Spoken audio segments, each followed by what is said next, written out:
Hey, legal rebels, this is Tom Martin. I'm the founder of LawDroid, and this is my podcast, LawDroid Manifesto, where I interview legal innovators about how they do what they do.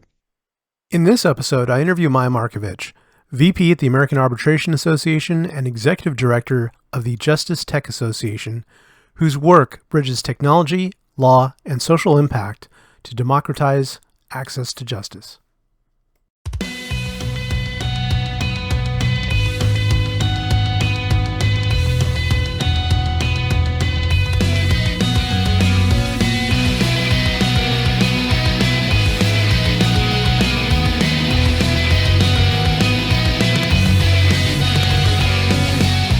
Welcome to the LawDroid Manifesto podcast. I'm Tom Martin, your host, and I'm really excited today to have Maya Markovich on. She is the Vice President at the American Arbitration Association. This is a new position she has that I'm looking forward to asking her about that. And also the Executive Director of JTA, the Justice Tech Association. And that one is close to my heart. I love what she's doing with that and want to learn a lot more about that. But to introduce you, Maya, if you could just tell us a little bit about what you're up to now, and then we'll get started. Sure, yeah. Thank you so much for having me, Tom. I am a big fan, so it's very exciting for me to be here. And it's good to see you too. I am, yeah, as of just a few weeks ago, started as Vice President of the American Arbitration Association's Institute, which is the thought leadership and research arm of the AAA. And I'm also continuing as the executive director and co-founder of the JusticeTech Association. Wow, Institute. Okay, I get it now. Yeah, a lot of brains to bring to bear on that. There's a lot of important insight. I know I love what has been going on in terms of bringing AI into arbitration and amazing people. It's great. I mean, I was explaining to somebody the other day that it really is kind of the logical expansion of my career interests, as just widening the aperture on how we think about dispute resolution and the legal system. So I'm very, very fortunate to be there. I'm very happy.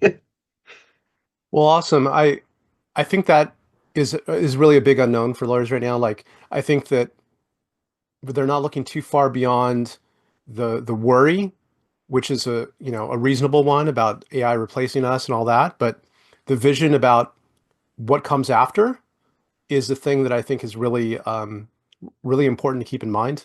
That there is a positive view of incorporating technology into the law where there is still a future for lawyers. And Yeah. yeah, and you're working on it. You're working in the future. Yes. So, as I shared with you before we got started, is that I like to learn about where people started, like where they grew up, where they came from, what were the roots of the genesis of your interest in all this good stuff. And let's just start there. Where did you grow up? Yeah, sure. So I grew up in Silicon Valley. Industry exploded around us. It's always sort of been there. It never was foreign or unknown to me as a concept for improving the way, things can be done. I spent most of my life in California with some years abroad. It was middle school, kindergarten and middle school in France, and then I went to school on the East Coast for a year, and then went to study abroad again in Russia, and then I came back to the Bay Area and spent the rest of my educational career here in the Bay at Stanford, as well as UC Law SF, which is formerly Hastings in San Francisco. Wow, that must have been an amazing childhood with all of those different influences and experiences. If I may ask, like, what kind of work did your parents do? Oh, they were both educators. My mom was a kindergarten teacher, and my dad was a geology professor. Geology professor. Yeah. So What we had a lot of time together in the summers. That's one of the reasons we moved around. did you go hiking together and you'd point out like different Oh types of rocks yeah. and stuff? Oh yeah. It's the best. He's 93 now and we still talk about it. Yeah, when we would go skiing together, he would just sort of, on the chairlifts, he would explain, what the glaciers had done around us, and Yeah, we'd pull over on the side of the road and kind of like hammer at cliffs and stuff like that. It was awesome. Wow. Like there's this, I forget her name, but she's on TikTok and she's a geologist and she just like walks around just random places pointing out different types of rock and what they are and how they originated. And like, Yeah. it's amazing. One thing I learned from him, actually, one of the biggest things I learned from my dad is that it's possible to never be bored. Because he could just sit somewhere incredibly, incredibly boring, and just as long as it was outside, he could just be sort of thinking about the natural environment around him and wondering and kind of identifying minerals and stuff. So it's great. Yeah. and I imagine, the early influences from your mom too, that she was probably spectacular in terms of what better than to have somebody who's able to teach you and be there as a guide in your own, educational journey. Yeah, I mean, it's true, of course. I mean, yeah, yes, she was very formative in my life, and as well as, I mean, so two educators had three kids, and we all went to law school. So I don't know what happened there. Yeah, so let's try to unpack it a little bit. Like you went to Stanford undergrad, you majored in psychology, right? Yeah, And then you also get a master's in psychology. yeah. So I'm encouraged by that, by the way, personally, because my older daughter Julia is going to she's getting her psychology degree and she's going to get a master's in psychology. So um, Oh, that's great. I mean, I loved it so much. To this day, people ask me, "Oh, why didn't you continue in psychology?" And I'm like, I never quit using psychology. I use it every day. I'm yeah, using it right now, you know? yeah, I'm figuring you out right now. I got your number, and I think I shared with you before. My younger daughter, actually, her name is Maya. Um, Oh, I didn't know that so actually. That's lovely so name. cool. Okay, so psychology, and so what happened there? So like you majored and then got a master's in psychology. So how did the turn to Hastings come about?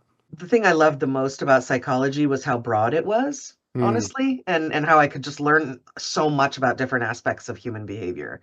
I learned a lot about, behavioral economics, the way people make decisions, how groups influence each individual in the group, how decisions are made, all that kind of cool stuff. And that's what I went on to do with my master's. And then when I was trying to decide whether to go on for a PhD, I realized that you'd have to really focus in on something very, very, very small and kind of focus your entire attention on one aspect of it. And I wanted to do something broader, and so that led me into change management consulting in tech instead, because of course you need to know how people resist change and why, and how do you get people over those hurdles, for kind of long-term muscle memory, and thinking about ways to, constantly thinking about different ways to do things, which actually, to be honest with you, really started when I was working in, my advisor in,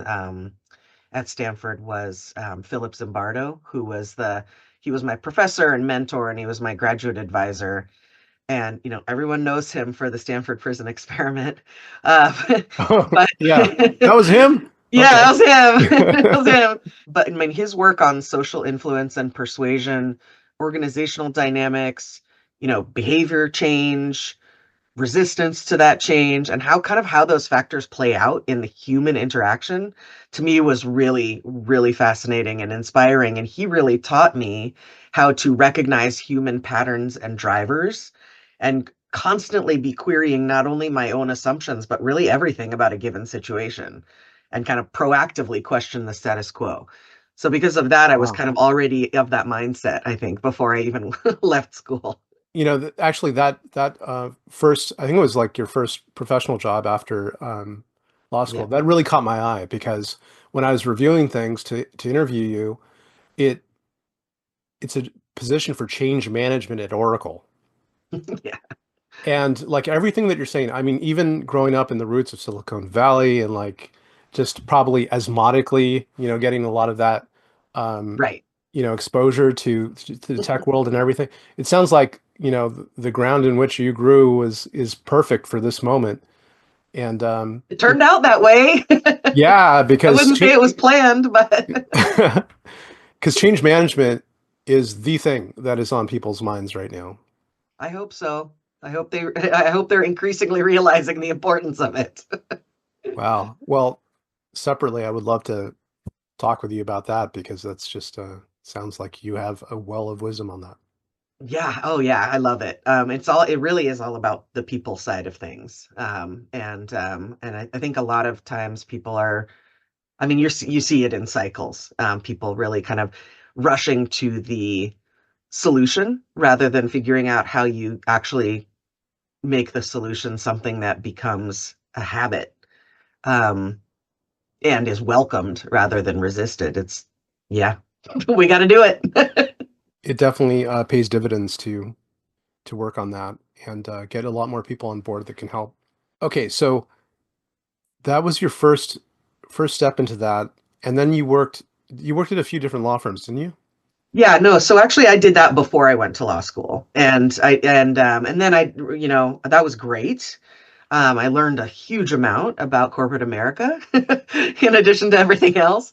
And I think, by the way, on that note, I think it's really important to realize that I think this is something that's missing from the calculus in many kind of conversations about industry transformation, is understanding that change management is and behavioral economics are really they are their own discipline. And I see a lot of organizations, in the legal industry where I am mostly, um, just jumping to, yeah, we need some change help, we need some help with the change, and just like just basically appointing somebody to be that person without realizing that there's an entire discipline and an entire industry of people that are very well trained, and are and specialize in that. And Mm. I'm personally of the opinion that, you got to have the people that are responsible for the adoption, transformation, change in from the very beginning. The earlier you bring them in, the better. Because, even, in the design phase is ideal. Because you're not going to build yourself into something that is very difficult to sell or adopt, Yeah. uh, so anyway, I just wanted to make sure to mention a lot of what I see is a recognition that change management is important, but not an understanding that specialists need to be involved. And you can't just appoint somebody to be, that person without any understanding of what it actually means, because it's setting them and the project up for failure. That's an aside.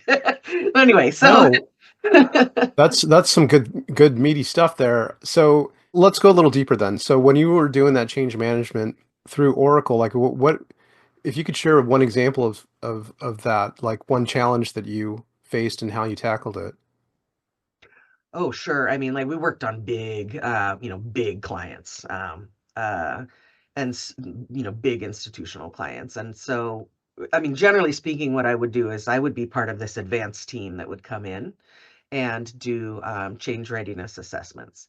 So one of the main things we would do is interview everybody from the C-suite all the way down to the mailroom, and figure out how they currently operate, how, what their blockers are, what keeps them up at night, what do they hope to see, what are they afraid of, what freaks them out about, these concepts, or in general about their careers. And from there, we would develop long-term implementation plans.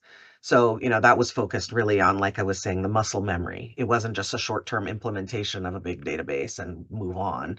It was really, how do you ensure that implementation remains successful 6 months, 2 years, 5 years after the team is gone? That was one of the main things we did. And then we would kind of leave that implementation plan with the rest of our team, which would come in and actually do the thing. Mm. So, I mean, a lot of it was around, people. Change is hard for people. It's difficult for people to, wrap their minds around. There's a lot of reasons why people just, don't want to do it. People are worried about their jobs. They're worried about, what they've carved out for themselves, how they're going to be valuable in kind of the new reality, and that kind of thing. And understanding that people side is something that is, really critical to get a handle on from the beginning. And of course, the culture of the organization is going to have a big deal a great deal to do with it as well. So you can't really, I mean, there are certain, of course, there are best practices and whatnot, but you really don't, you don't get into the meat of it until you really are dealing with the team members themselves one on one. Do you remember an experience that you had with somebody who was just like, this is the way I've been doing it for years. I really don't see the value in what you're talking about. I mean, I'm already doing that. Like, what is there really to gain from this change? And how do you even respond to that? Well, I mean, that's something we pretty much hear every day now, right? It's not, you don't have Hmm. to reach way back for that. Yeah, I mean, I mean, that's almost a master class in like how do you really get to, effective transformation? And a lot Yeah. of it has to do with pointing out the things that are not going to change, finding the people that will do the kind of championing on your behalf. Yeah. The ones that, finding those kind of planting those flags of kind of innovative thought around the organization wherever you can, and then disseminating information and keeping momentum like through that network. I would imagine that allyship in the sense that there might be people that that person knows that they trust that can be influential to opening their mind to the new thing, and then Yeah, maybe also putting incentives in place that make it worthwhile for them. absolutely. Love the incentives. Yes. I mean, there are a lot of different ways to do that too. I mean, there's Yeah. everything from gamifying it to really simply just listening to folks. Um, Again, a lot of it depends on the culture and on the transformation that you're trying to achieve. After that, I see that, Yeah. you did a few things as a product manager. No, so I did that. Then I went to law school. I really wanted to, basically, I went to law school because I wanted to have a bigger megaphone to have positive social impact. And I Okay. thought that the law degree would help me do that. Uh, so I did that. I practiced law for several years. I was always kind of, I was always kind of, as a junior attorney, I was always kind of being pushed towards the tech. Mm. I very quickly began to realize it was, going to be the way that the industry would have to go, but that it was going to be really difficult, right? And at the same time, technology really has, it became pretty obvious to me that it has the opportunity to be an equitable access to justice issue. Can lead, if it's done the right way, it can lead to happier lawyers, happier clients, lower risk, better results, like all that stuff.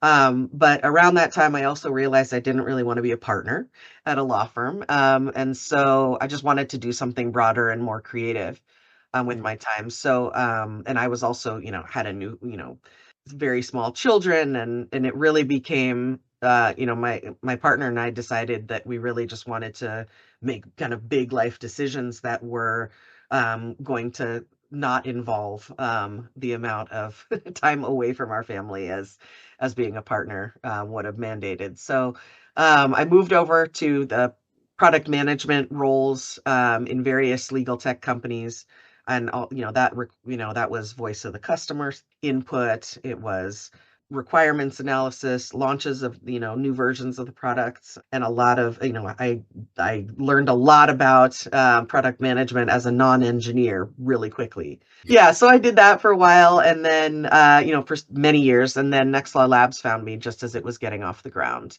and I just immediately recognized an opportunity to bring together a lot of the threads of my experience in a totally new way. And I think that's where we've like I first came to know you was at Nextlaw Labs, Yeah. and to me, especially at that time, it was so different and so interesting to merge those two worlds. Oh Uh, yeah. yeah, especially in a way that was looking not only at the law and tech, but also from like a financial standpoint. Like, how do we Hmm. work this to make it something that incentivizes people to do it? Um, There was a lot of that. There was definitely a lot of change management. I mean, it was the first tech-focused innovation catalyst that was ever founded by a law firm back in 2015. So when we started, we basically were like, okay, we have this thing. How are we going to affect change?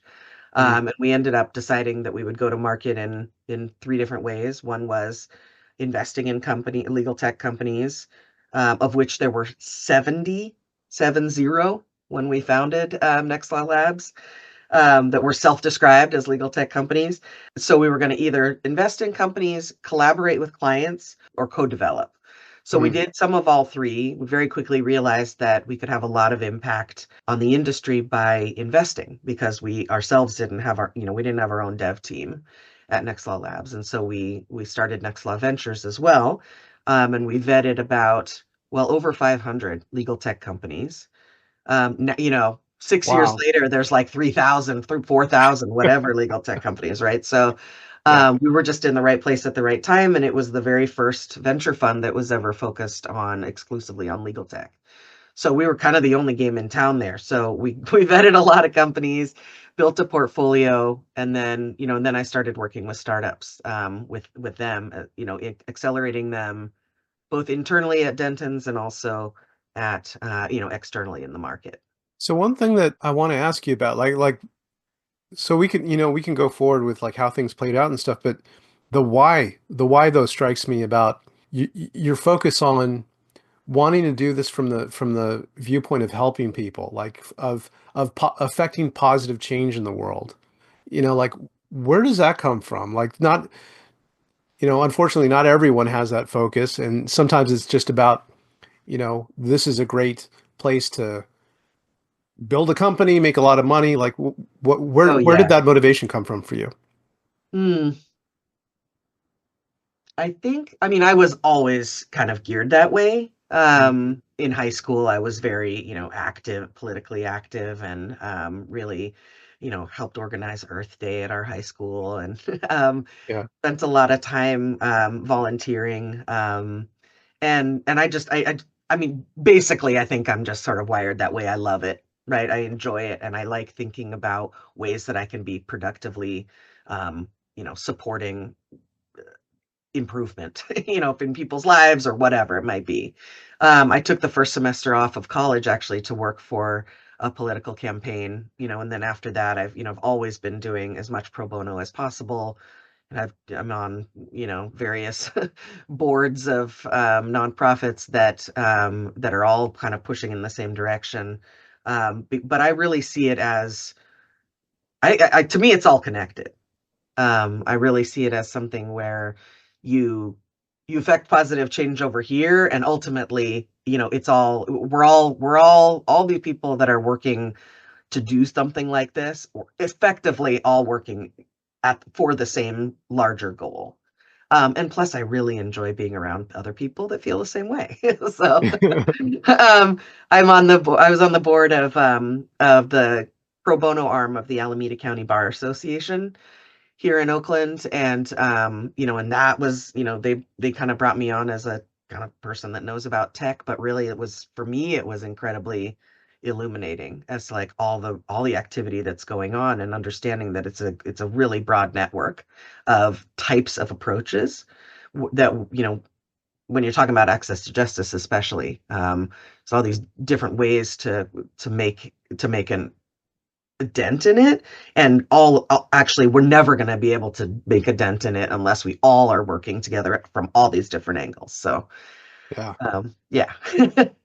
Yeah, 100% for me too. I think up until the maybe 2, 3 years ago, it was a fairly small community. Like we all know each other and learn from from each other and sometimes work on projects together. But yeah, there's definitely been an explosion in interest in this little niche that we call legal tech and now justice tech. If you can give like a little bit of I guess, a definition of what justice tech is, how it relates to access to justice, and Yeah, what you're working on with that. I couldn't be more happy to give that. So I mean, this is obviously something not going to be news to you or many of your listeners, but the access to justice crisis is overwhelming. We'll just start there. In the US, the very well cited statistic of 92% of people can't get justice for everyday problems. They're excluded from the opportunities that the law provides.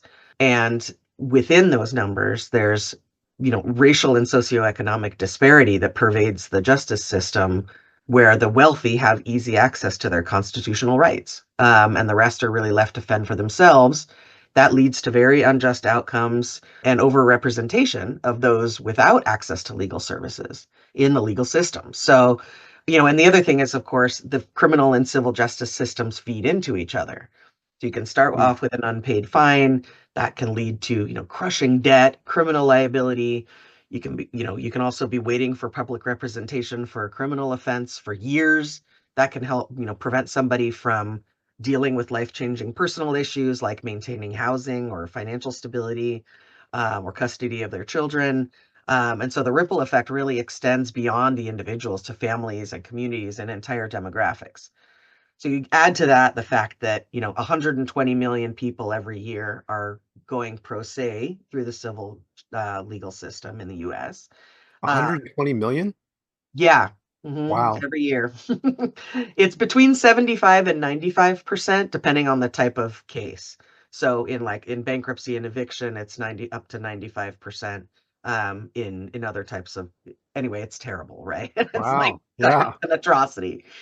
And the US is 107 out of 142 countries on affordability of access to legal support, according to the World Justice Project last year. So the legal system is really designed for lawyers to run as a business. It's not for public benefit. And pro bono services and legal aid organizations are doing incredible work. They're under resourced, they're overwhelmed. And so we believe that technology really, that's created by and in partnership with those that are affected, which is what we call JusticeTech, can and should be a critical component of the effort to democratize justice. It'll never be the whole solution, but it'll be some. We can't get there, especially now with all the opportunities that technology is offering for scaling impact. We can't afford to leave it out of the equation. So one detail I want to ask you about is, lawyers are very finicky when it comes to definitions and words that we use and language and stuff, which makes sense because that's what lawyers do. Yeah. Um, but why the choice of justice tech versus access to justice? You mean as a terminology? Yeah, like in terms of, because I mean, just to telegraph that I see it as kind of like a reframing of the concept so that what people have found self-limiting in thinking of things as access to justice problems, hopefully would open their minds to looking beyond that by thinking of it as a justice tech uh, Mm. solution. I mean, that's a great point because I mean, I see it a bit as a kind of a pipeline. So I mean, there's the big access to justice gap, and Mhm. we think that technology that is thoughtfully and built and ethically built to address the access to justice gap by kind of pinpointing different areas where it can be streamlined and scaled is one of the many ways that we can shrink the access to justice gap. But there are others, right? I mean, we've also got community justice workers. We've got, obviously, we've got, incredible work going on at legal aid organizations like, Legal Aid of North Carolina's Innovation Lab. Universities too are working on this stuff. I mean, so we just don't want to be like. That's the one thing I think I take away from being part of having grown up here in Silicon Valley is like a healthy skepticism of the people that just think that tech is gonna just solve all the problems, because in many ways it can create, it can exacerbate problems and create even worse ones. Mhm. So we that's why we're saying it's one way of adopting it. Now, does it bring in an entire group, an entirely new group of people who are interested in solving problems with technology, of disrupting antiquated systems, of being an entrepreneur, or someone, most importantly, someone who has had lived experience with the problem they're trying to solve, and hence has connections with their community, to know how to build something that will actually improve the lives of people that they see themselves in, is an incredibly powerful new way, for sure, of dealing with how we can again, just like all work together and even just chip away a little bit at the access to justice crisis, because it's something that, I mean, side note, but I don't want to get into it because it's like a philosophical over a beer conversation. But even access to justice itself, Yeah. I mean, that's not really the right term. It's more like access to the opportunity to. It's not you're not guaranteed justice. You're simply trying to level the playing field Right. so that you can, So yeah. So I think I'm seeing, I mean, I realized when I worked at Next Law Labs and Next Law Ventures that I really loved working with entrepreneurs and early stage startups. Um, it's just, I find I find it profoundly inspiring to work with people who are dedicating themselves to something completely. And all the more so, of course, when it's mission driven. So that's how Justice Tech Association really came about, is because I realized that we needed collective platform for the kind to advocate for the kind of reform and clearing of roadblocks that are really needed for these entrepreneurs to really make the change that they envision that their Mm. product can and will do. Yeah. Make the change in the world you want to be. That's right. Right. And and by the way, earlier, like I'm a big fan of philosophizing over a beer. That's something I'll have to Okay, do. you're on. Um, maybe next time. It Um, won't be long before I see you in person, I'm sure. it'll be on me. So then, like, let's talk about the specifics a little bit more with JTA, with Justice Tech Association. How many members are there? What is the mission? What are you like? What are some concrete steps that you've taken so far Oh, in sure. in that mission? Yeah. So we were founded 3 years ago. We just had our third anniversary. And Congrats. yay, I know. It's really cool. And we were founded with a few founding members. So they are all entrepreneurs and founders of Justice Tech companies themselves. And it was founded to provide, what we do is provide early stage and ongoing support for the companies that are building technology that opens access to legal rights or improves outcomes and increases equity for those that are impacted by the legal system. Erin Levine, right, is one of your founding Yep. members. Yeah, Yes. and she's amazing with everything she's doing and hella I doing. know.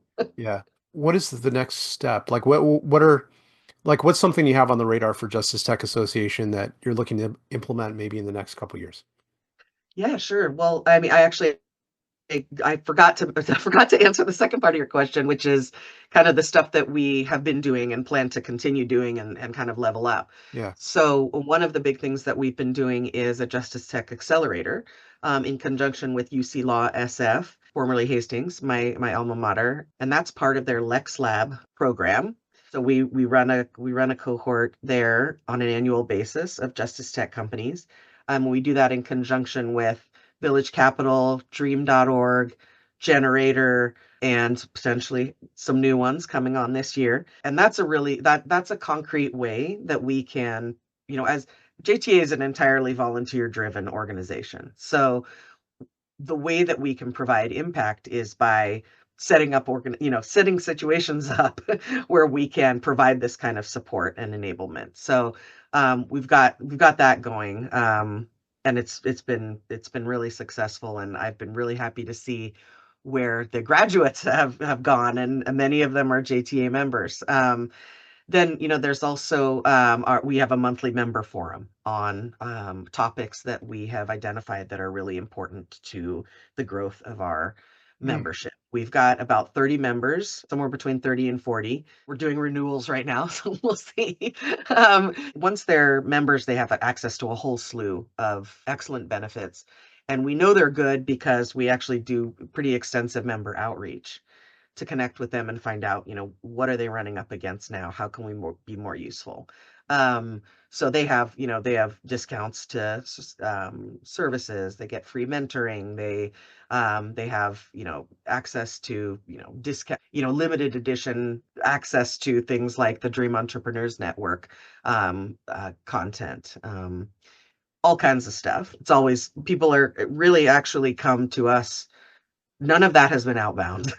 People have come to us and said, we'd like to support your members in some way. Can we contribute? And, with our expertise. So there's a lot of that. And then we also, of course, the community itself is a big deal. Mm. Many of them come and are just like, oh God, I thought I was just out there trying to survive all by myself. Turns out that everybody in this Slack channel knows my pain and is incredibly supportive and willing to share. So we also do warm introductions to investors, and a humbling advisory board that is also kind of an open door for our members to connect with. One of the things that they said they really wanted was an in-person convening. So we will be doing that in April down in Tucson, and that's going to be our first opportunity to have get members together all at once in a room. We've got a really cool agenda. We hopefully got some merch that we're going to be able to have, Yeah. be able to represent. And people, our members are very proud to be part of JTA, and they also have to abide by a code of ethics that we've put a lot of thought into to make sure that obviously it's opt-in, but they need to essentially demonstrate that they are at all times prioritizing consumer benefit, mitigating consumer harm, being very careful with the consumer data, operating at the highest levels of ethical business operations at all times. A lot of that has I think engendered interest from the outside of folks that can be skeptical of those things, but actually are relieved to see that there's at least some sort of vetting procedure in place. And so as a result, everyone is a like-minded individual that's just out there trying to fix the world in their one way that they know very well, but are able to leverage, the hive mind. I think it's a wonderful initiative. I think the fact that you're hitting it from so many dimensions, right? From support from colleagues, that feeling of camaraderie, but also from mentorship perspective, and offering education and support, and even connecting them with potential investors, and having a rule, like a code of ethics, extremely important, not only for them to do the right thing from a best practices standpoint, but also from people that are looking to type of solution to feel confident about putting their interests. Absolutely. Yeah. Yeah. And that's actually and in addition, it's also extremely important to investors that are looking to kind of expand the type of positive impact they can have on a particular community to really see that the mission focus is unwavering. Well, let me ask you really quick about that. I don't want to spend too much time on this question, but has the climate changed in terms of investors investing in Justice Tech? It's interesting. I actually I talked to a few, this is anecdotal, this is not like a survey or anything with data, but I've talked to a few companies of our member companies, and what's interesting to them is they're like, not really. It's as hard as it's ever been. And I think part of it is because, they're so used to pushing, upstream that Mm. it's when the going gets tough in terms of money, it's just that's their that's their reality anyway.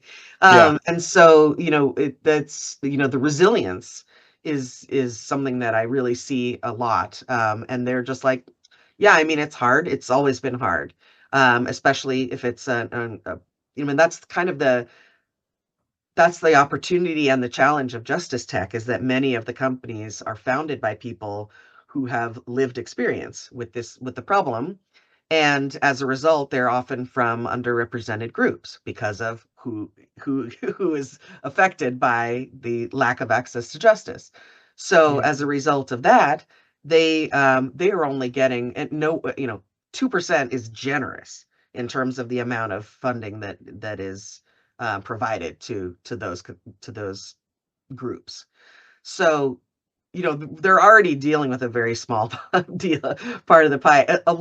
I think a lot of the challenge for them right now, specifically with Justice Tech, is that it's still something where, you and I in our world, Like, you don't have to explain what the magnitude of the problem, or why it is a problem, right? Why it's not just the way it is, and who needs to worry about it. When you get in front of somebody that really has never thought about this before and has no lived experience, they can spend a lot of time on the education part of things Mm. and really explaining kind of what I did with, kind of running through some statistics, explaining, but then, then people want to dive deeper and, what about this? What about that? And then they really don't often get the opportunity to spend much time on their own solution in those types of conversations. So one of the Right. things we try to do at JTA is as we're constantly building up a set of resources that the founders can point people to kind of educate themselves a little bit before they get on the phone, which has turned out to be pretty helpful. Well, I mirror that. Like funding and all that's always been a challenge in this area, but it's definitely well needed. Like it's very much needed by everyone. But I want to turn to, American Arbitration Association. So your work there as vice president of the institute is putting together what? What's your charge there? Well, it's delightfully ambiguous, although less so every day as we're kind of Yeah. working through our strategic plan. I mean, it's a new thing. It was founded last summer. So one of the things that we're doing right now is, of course, I'm supporting development and execution of our strategic plan, which includes Mm.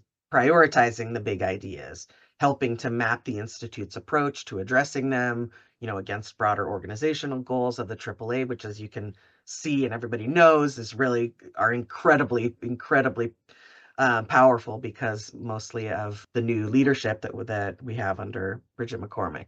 As it's getting off the ground, we need to be shaping, obviously, our own operational framework. We need to identify where we can have the most impact in terms of a few key areas. So AI in alternative dispute resolution, the big area, of course. Can't can't avoid that one, but it's a big focus, obviously, for AAA as well, writ large. So kind of the tech aspect of what they're doing, which is most of it.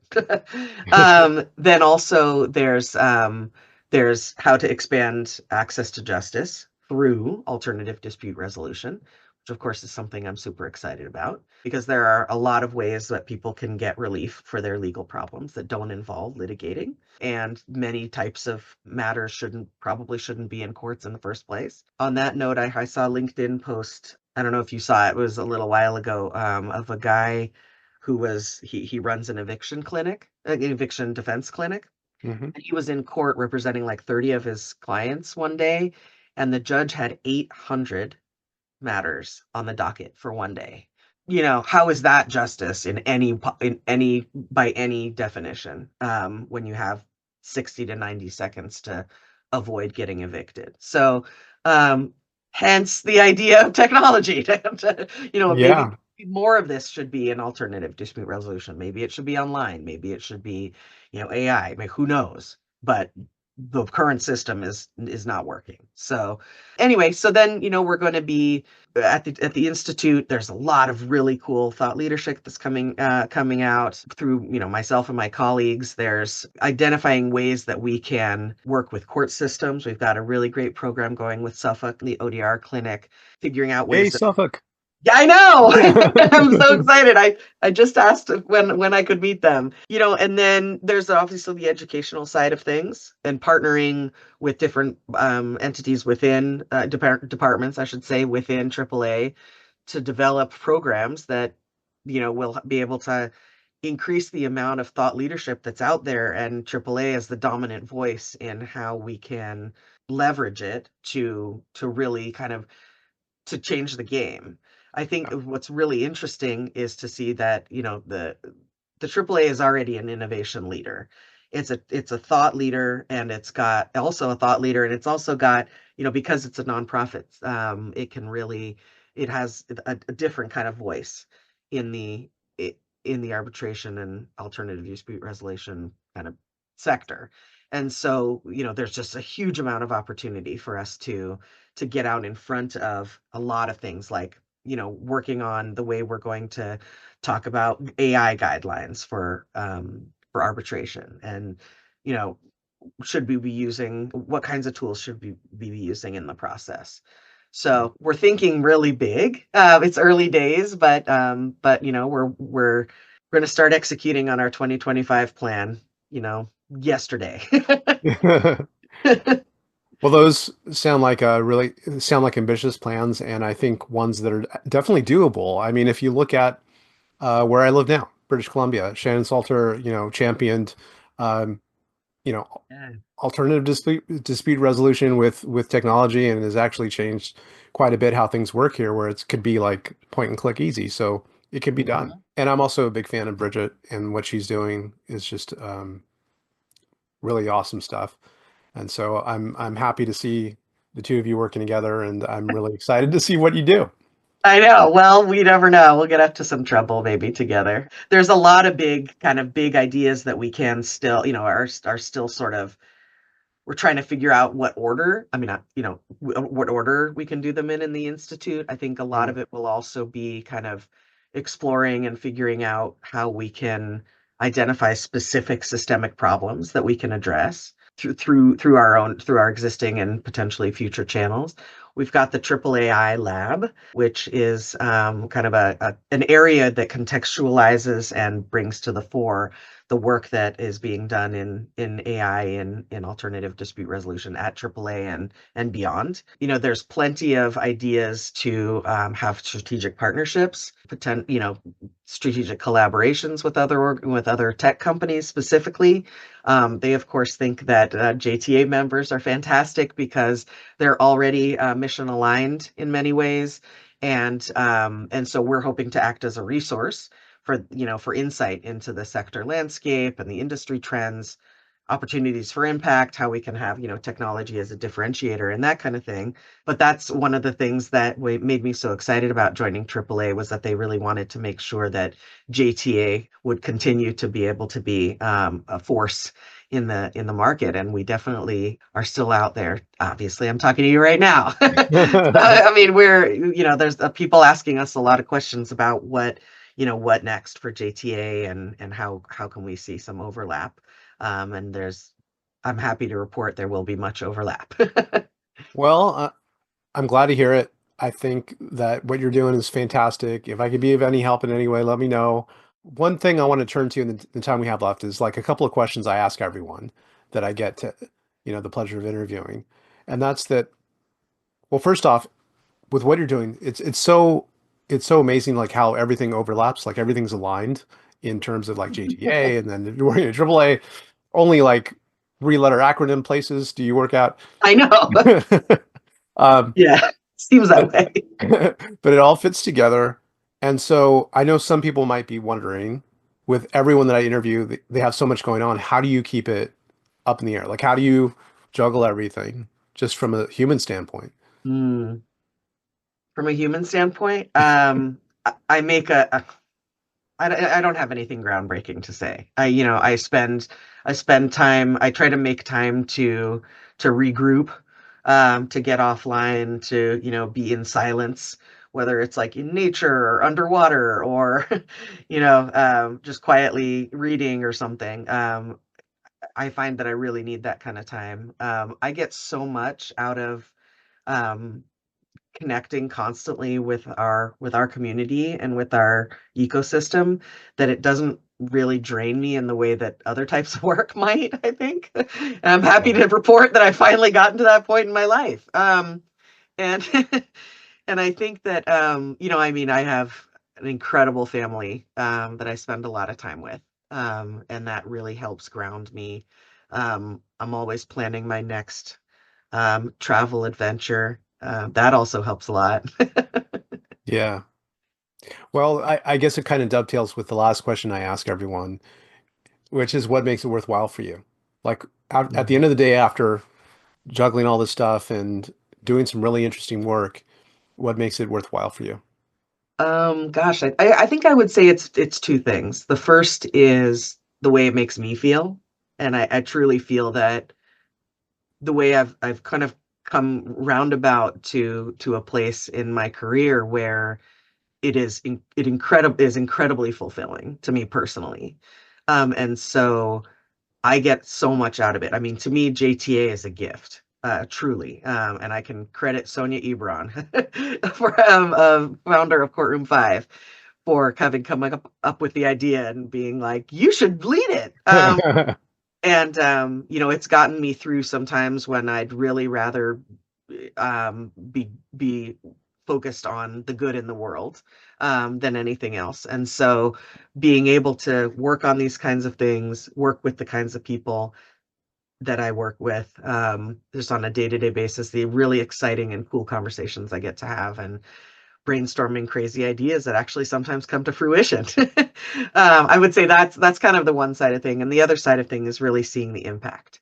And for me, the impact isn't only the social impact where we see people, truly being helped in the ways that we're nurturing, but also the way that the impact of the people themselves that we're supporting. So, at JTA, we're supporting founders who are, again, like, quite often out there, trying to survive. They don't have much of many people in their corner in many ways. So I love to provide that.